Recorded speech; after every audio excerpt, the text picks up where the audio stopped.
குரல் கொடுத்துக்கிட்டு இப்பவாவது புரியுதா? அரசன் நன்று கொள்வான், தெய்வம் நின்று கொள்ளும்னு. தெய்வத்தையே ஏமாத்தி நீ உண்டியில் வச்சு வசூல் பண்ணன, அது உன்னையே உள்ள தள்ளி பிடிச்சு. அதெல்லாம் தெய்வம் நின்னும் கொள்ளாது, உட்கார்ந்தும் கொள்ளாது. நான் மாட்டிக்கிட்டேன், உள்ள போயிட்டேன். மாட்டாதவெல்லாம் வெளியே இருக்கிறான். அதிக பிரசித்தனமாவெல்லாம் பேசக்கூடாது. இப்பவாவது இந்த நைனா சொல்றதை கேளுடா.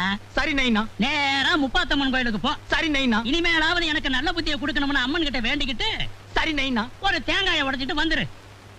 இந்தா. சரி நைனா. ஏங்க தேங்காய் என்ன விலைங்க? அது 3 ரூபா, இது 4 ரூபா, இது 5 ரூபா. ஏங்க 1 ரூபா 2 ரூபாய் இல்ல தேங்காய் இல்லீங்களா? சாமி குடைக்கிற மாதிரி. 1 ரூபாய்க்கு தேங்காயா? ஏயா நீ இதுவரையில உள்ள இருந்துட்டு வந்தியா?